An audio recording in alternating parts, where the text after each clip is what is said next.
Στην Ελλάδα, οι ηλικιωμένοι ζουν τους νέους. Ρίγος διαπερνά την σπονδυλική στήλη όποιου διαβάσει τα αποτελέσματα του Ινστιτούτου Μικρομεσαίων Επιχειρήσεων της Γενικής Συνομοσπονδίας Επαγγελματιών Βιοτεχνών Ελλάδος, ΓΕΣΕΒΕ. Για το 48,6% των ελληνικών νοικοκυριών, κυριότερη πηγή εισοδήματος είναι οι συντάξεις. Όσο απίστευτο κι αν ακούγεται, μόνο για το 35,9% των νοικοκυριών της χώρας μας ο μισθός αποτελεί την κυριότερη πηγή εισοδήματος.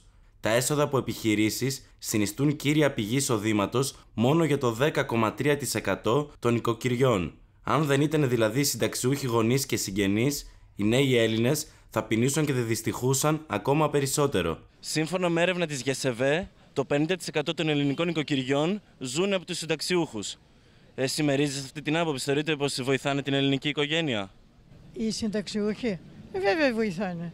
Εγώ συνταξιούχος είμαι, δεν κάθομαι με τα παιδιά μου και τα ταΐζω, αφού δεν έχουν δουλειά. Βλέπω ότι βοηθάνε τα παιδιά τους.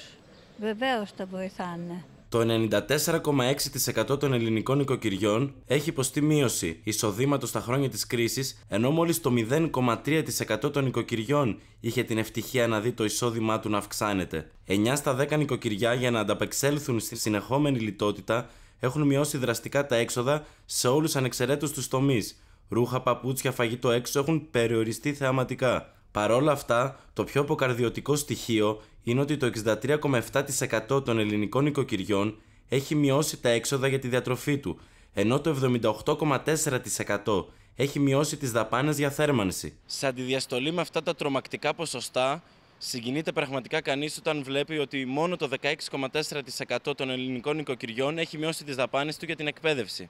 Ακόμα και σε αυτήν την απότομη φτώχεια αποκαλύπτεται για ακόμη μια φορά το πάθος των Ελλήνων για την μόρφωση των παιδιών τους. Το Κέντρο Προγραμματισμού και Οικονομικών Ερευνών ΚΕΠΕ προωθεί μια δέσμη προτάσεων προκειμένου να χτυπηθεί η ανεργία. Ο εμπειρογνώμονας του ΚΕΠΕ προτείνει να καταργηθεί ο κατώτατος μισθός των 511 ευρώ μεικτά που ισχύει για τους νέους κάτω των 25 ετών. Στην ουσία προτείνει στους εργοδότες να πληρώνουν πολύ χαμηλούς μισθούς στο προσωπικό τους, αρκεί να τους διώχνουν προτού κλείσει ένας χρόνος. Για την περαιτέρω σταθεροποίηση της οικονομίας, το ΚΕΠΕ προτείνει να επιδοτούνται οι Έλληνες επιχειρηματίες που κλείνουν τις επιχειρήσεις τους στην Ελλάδα και τις μεταφέρουν στο εξωτερικό, προκειμένου να προσλαμβάνουν Έλληνες άνεργους με χαμηλότερους μισθούς. Βεβαίως βοηθάνε και μπορώ να πω και σε μεγαλύτερο ποσοστό.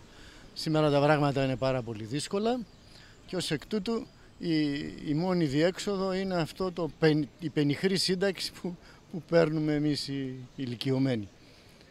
Όλα τα άλλα είναι άλλα λόγια να αγαπιόμαστε που λένε κυβερνητικά κλπ.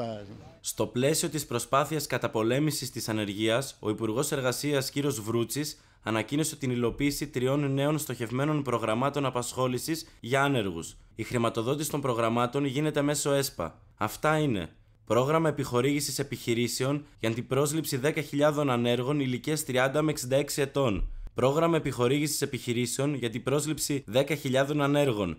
Το πρόγραμμα είναι προσαρμοσμένο στις ανάγκες των τοπικών αγορών εργασίας. Και τρίτο, παρεμβάσεις για ευπαθείς κοινωνικές ομάδες όπως άτομα με αναπηρία, οροθετικοί και αποφυλακισμένοι. Και για τα 3 προγράμματα, οι ενδιαφερόμενοι μπορούν να απευθύνονται στις τοπικές υπηρεσίες του ΟΑΕΔ.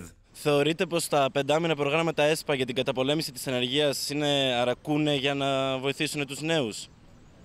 Θεωρώ πως όχι, δεν αρκούνε, γιατί είναι μια 5μηνιαία σύμβαση και μετά ένας άνθρωπος δεν ξέρει αν θα κρατήσει τη δουλειά του. Είναι σαφώς ότι δεν μπορεί να ανταπεξέλθει στα δεδομένα της ζωής πλέον. Με αυτά τα προγράμματα ίσα-ίσα βγάζεις ένα χαρτζηλίκι μόνο. Δεν είναι για να ζήσει μια οικογένεια ή ένας άνθρωπος μόνος σου. Με 420 ευρώ το μήνα δεν θεωρείς ότι μπορεί να ζήσει μια οικογένεια δηλαδή? Σε καμία περίπτωση. Όχι βέβαια, γιατί υποτίθεται πρέπει να είναι ανεξάρτητος ένας άνθρωπος για να μπορεί να ζήσει κιόλας. Όχι, δεν νομίζω ότι επαρκούν τα 420.